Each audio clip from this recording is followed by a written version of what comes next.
Hello everyone, అందరికీ నమస్కారం. ఈ వీడియో స్టార్ట్ చేసే ముందుగా నా గురించి చెప్పాలి.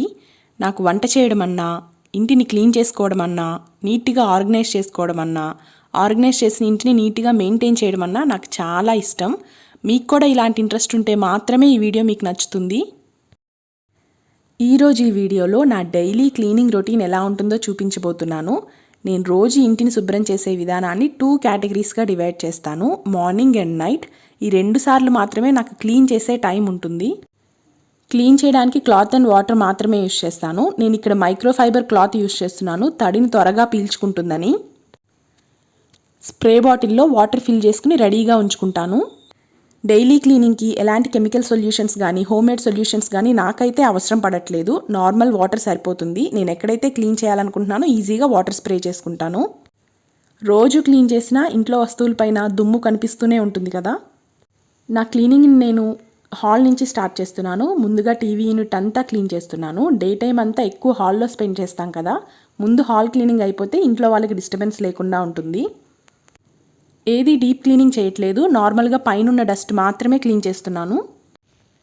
టీవీ రిమోట్స్ అన్నీ డస్టింగ్ చేస్తున్నాను. ఇలా రోజుకొకసారి క్లీన్ చేసుకోవడం వల్ల రిమోట్ బటన్లోకి డస్ట్ వెళ్లకుండా ఉండడమే కాదు, రిమోట్స్ అన్నీ నీట్గా కనిపిస్తాయి.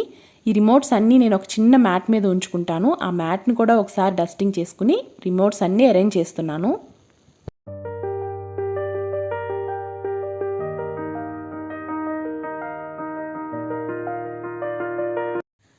మాకు టీవీ యూనిట్ పక్కన చాలా ప్లేస్ ఉంటుంది. ఆ ప్లాట్ఫామ్ అంతా వాటర్ స్ప్రే చేసి క్లీన్ చేసుకుంటున్నాను.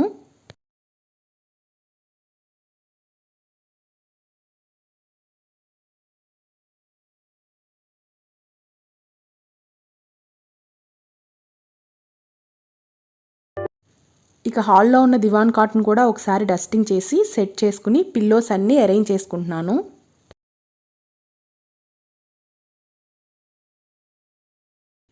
హాల్లో ఉన్న చైర్స్ అన్నీ క్లీన్ చేస్తున్నాను. ఇలాంటి డిజైన్స్ ఉన్న చైర్స్ అయితే ఇంకొంచెం ఎక్స్ట్రా పని. ప్రతి కార్నర్లో డస్ట్ వెళ్తూ ఉంటుంది.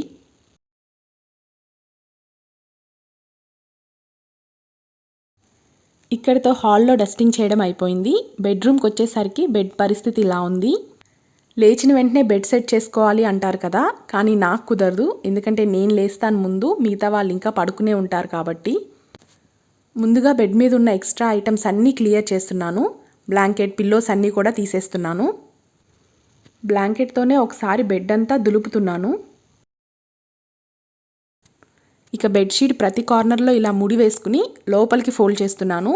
దీనివల్ల బెడ్ టైట్గా ఉండడమే కాదు, త్వరగా బయటికి రాకుండా ఉంటుంది. ఇలా అన్ని సైడ్స్ బెడ్షీట్ లోపలికి ఫోల్డ్ చేస్తున్నాను. ఒక్కో సైడ్ మనకి ఫింగర్ పట్టడానికి కూడా స్పేస్ ఉండదు కదా, అలాంటప్పుడు ఒక కోమ్ తీసుకుని ఆ కోమ్ సహాయంతో బెడ్షీట్ లోపలికి ఫోల్డ్ చేస్తున్నాను. ఇలా బెడ్షీట్ అన్ని వైపులా పరుపు లోపలికి ఫోల్డ్ చేస్తే బెడ్ అంతా మడతలు లేకుండా నీట్గా కనిపిస్తుంది. బ్లాంకెట్ కూడా ఫోల్డ్ చేసుకుని నీట్గా అరేంజ్ చేసేసుకుంటున్నాను. నాకైతే ఇలా బెడ్ ఒకటి నీట్గా కనిపిస్తే ఆ రూమ్ అంతా నీట్గా కనిపిస్తుంది.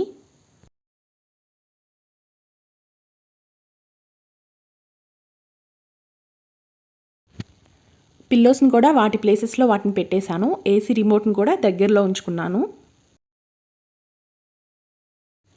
ఇప్పుడు మా హస్బెండ్ వర్క్ స్టేషన్ క్లీన్ చేస్తున్నాను. పైన ఉన్న డస్ట్ మాత్రమే డస్టింగ్ చేస్తున్నాను. ఇక్కడితో బెడ్రూమ్ క్లీనింగ్ కంప్లీట్ అయిపోతుంది.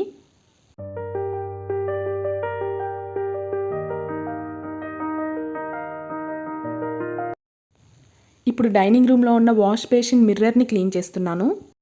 నార్మల్ వాటర్ మిర్రర్ మీద స్ప్రే చేసి క్లీన్ చేస్తున్నాను. ఇక ఫ్రిడ్జ్ దగ్గరికి వచ్చేసరికి రెగ్యులర్గా మనం ఫ్రిడ్జ్ డోర్ వేస్తూ తీస్తూ ఉంటాం కదా, ఆ హ్యాండిల్స్ దగ్గర వాటర్ మార్క్స్ అనేవి పడుతూ ఉంటాయి. ఓన్లీ నేను హ్యాండిల్స్ మాత్రమే వాటర్ స్ప్రే చేసి క్లీన్ చేస్తున్నాను.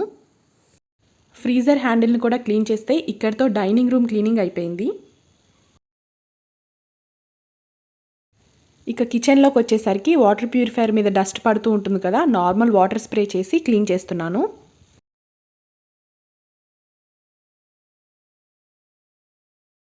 ఇక రోజులో నేను చాలాసార్లు యూజ్ చేసే మిక్సర్ గ్రైండర్. నేను యూజ్ చేసినప్పుడు ఏదైనా పడితే అది క్లీన్ చేసే టైం ఉండకపోవచ్చు. ఇలా రోజుకొకసారి మాత్రం వాటర్ స్ప్రే చేసి పైన ఉన్న డస్ట్ అంతా క్లీన్ చేసుకుంటాను. ఇలా ఇంట్లో ఉన్న వస్తువులన్నీ డస్టింగ్ చేయడానికి నాకు 20 to 25 మినిట్స్ టైం పడుతుంది. డస్టింగ్ కంప్లీట్ అయిపోయిన తర్వాత ఇల్లు ఊడుస్తాను. డే బై డే ఇల్లు తుడుస్తాను. దీనికి ఒక 20 to 25 మినిట్స్ టైం పడుతుంది. డైలీ నా మార్నింగ్ టైం క్లీనింగ్కి నేను 1 అవర్ స్పెండ్ చేస్తాను. ఇక నైట్ టైం వచ్చేసరికి డిన్నర్ కంప్లీట్ అయిపోయిన తర్వాత నా డైనింగ్ టేబుల్తో స్టార్ట్ చేస్తాను. ముందుగా డైనింగ్ టేబుల్ మీద ఉన్న అన్ని వస్తువుల్ని క్లియర్ చేసి వాటర్ స్ప్రే చేసి క్లీన్ చేసుకుంటున్నాను. టేబుల్ మీద తినేటప్పుడు ఎప్పుడైనా ఫుడ్ పడితే ఎప్పుడు పడింది అప్పుడే క్లియర్ చేస్తాను కాబట్టి ఎక్కువగా ఎఫర్ట్స్ పెట్టి క్లీన్ చేయాల్సిన అవసరం లేదు. నాకు నార్మల్ వాటర్ స్ప్రే సరిపోతుంది. ఇలా డైనింగ్ టేబుల్ అంతా వాటర్ స్ప్రే చేసి క్లీన్ చేసుకుంటున్నాను. ఇక చైర్స్ అన్నీ అంతా క్లీన్ చేయకుండా రోజు ఎప్పుడైతే ఎక్కువ పట్టుకుంటామో ఆ ప్లేసెస్లో మాత్రమే క్లీన్ చేస్తున్నాను. ఇక మ్యాట్స్ అన్నీ వాటి ప్లేసెస్లో వేసేస్తున్నాను. నాకు డైనింగ్ టేబుల్ మీద ఎక్కువ వస్తువులు ఉంచుకోవడం ఇష్టం ఉండదు. ఒక ట్రేలో ఒక చిన్న గీ పాట్ అండ్ స్పూన్స్ మాత్రమే ఉంచుకుంటాను. ఈ స్పూన్స్ అన్నీ ఒక చిన్న గ్లాస్ జార్లో వేసుకుంటాను. వాటిని కూడా ఒకసారి క్లీన్ చేసుకుంటున్నాను.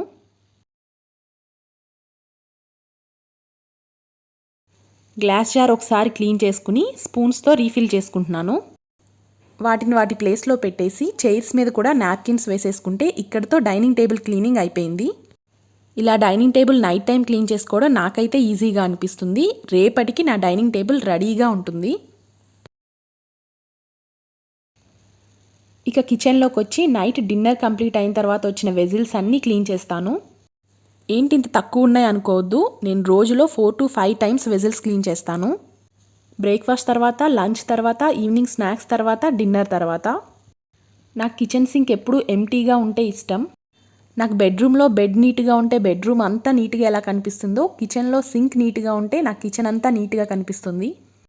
కిచెన్ నీట్గా ఉండడం ఎంత ఇంపార్టెంటో హైజీన్గా ఉండడం కూడా అంతే ఇంపార్టెంట్.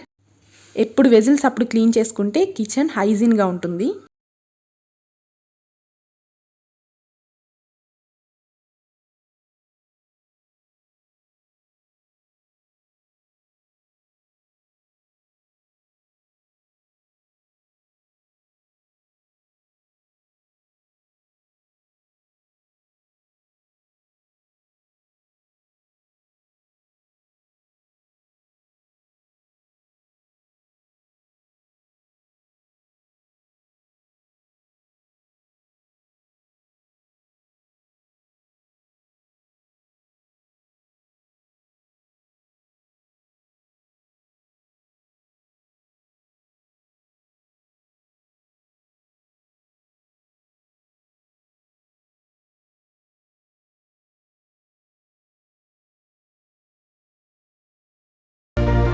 ఇప్పుడు క్లీన్ చేసిన వెజిల్స్ అన్నీ ఒక్కొక్కటిగా తీసుకుని కాటన్ క్లాత్ తీసుకుని నీట్గా తుడిచేసుకుంటాను. ఇలా వెజిల్స్ని తుడుచుకోవడం వల్ల 2 అడ్వాంటేజెస్ ఉన్నాయి. ఒకటి నీట్గా కనిపిస్తాయి. 2 పైన ఉన్న సోప్ వాటర్ అంతా క్లీన్ చేసేయడం వల్ల మన హెల్త్కి కూడా మంచిది. ఇలా తుడుచుకున్న వస్తువులన్నీ కిచెన్ క్యాబినెట్స్ లోపల అరేంజ్ చేసేస్తాను. ఇలా ఎప్పటికప్పుడు తుడిచి లోపల పెట్టేసుకోవడం వల్ల నా కిచెన్ అంతా ప్లేట్స్తో గిన్నెలతో కనిపించదు. కౌంటర్ టాప్ అంతా నీట్గా క్లీన్గా కనిపిస్తుంది. నేను ఇలా చేయడానికి ఇంకొక రీజన్ ఉంది. నాకు వెజిల్స్ సౌండ్ అంటే అస్సలు ఇష్టం ఉండదు. క్లీన్ చేసిన వెజిల్స్ అన్నీ ఒక స్టాండ్లో వేసి ఏదైనా కావాల్సినప్పుడు లోపల నుంచి తీస్తే ఈ వెజిల్స్ అన్నీ సౌండ్ వస్తూ ఉంటాయి. ఆ సౌండ్ అంటే నాకు చాలా ఇరిటేషన్. అందుకనే నేను ఎప్పటికప్పుడు క్లీన్ చేసుకుని తుడిచి వాటి ప్లేసెస్లో వాటిని పెట్టేస్తాను. దీనివల్ల కిచెన్ ఎప్పుడు ఆర్గనైజ్డ్గా కనిపిస్తుంది. ఇక్కడితో వెజిల్స్ క్లీనింగ్ అయిపోయింది. వెజిల్స్ క్లీనింగ్ అయిపోయిన వెంటనే ట్యాప్ అండ్ సింక్ క్లీనింగ్ చేసేసుకుంటాను. ఇలా నైట్ టైం క్లీన్ చేసుకోవడం వల్ల మార్నింగ్ అంతా తడిగా ఉండడం వల్ల జెర్మ్స్ అండ్ బ్యాక్టీరియా ఉంటుంది కదా. ఆల్మోస్ట్ నైట్ అంతా 7 to 8 అవర్స్ మన కిచెన్లోకి రాం కాబట్టి ఇదంతా డ్రై అయ్యి ఆ బ్యాక్టీరియా అండ్ జెర్మ్స్ అనేవి చనిపోతాయి.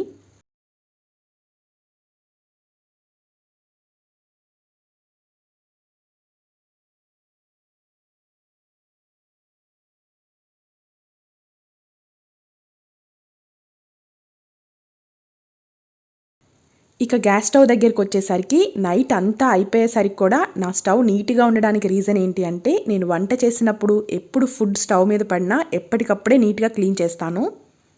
దీనివల్ల ఎప్పుడు చూసినా నా స్టవ్ నీట్గానే ఉంటుంది. నైట్ ఇంకొకసారి నార్మల్ వాటర్ స్ప్రే చేసి క్లాత్తో క్లీన్ చేసేసుకుంటాను. వాటర్ మార్క్స్ కూడా కనిపించకుండా షైనీగా నీట్గా కనిపిస్తుంది.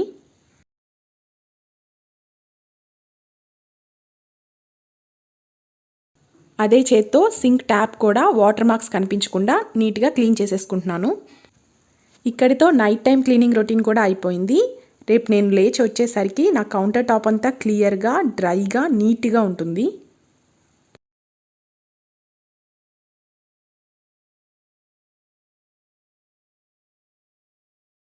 మార్నింగ్ నుంచి క్లీనింగ్కి యూజ్ చేసిన క్లాత్ని అన్ని క్లోత్స్తో కలిపి మెషిన్ వాష్ చేయలేను కాబట్టి నార్మల్ హ్యాండ్ వాష్ చేసి హ్యాంగ్ చేసేస్తే రేపటి క్లీనింగ్కి క్లాత్ కూడా రెడీగా ఉంటుంది. ఇదండి నా morning to night daily cleaning routine. ఈ వీడియో కనుక నచ్చితే ఛానల్ని సబ్స్క్రైబ్ చేసుకోవడం మర్చిపోవద్దు. Thank you so much for watching my video.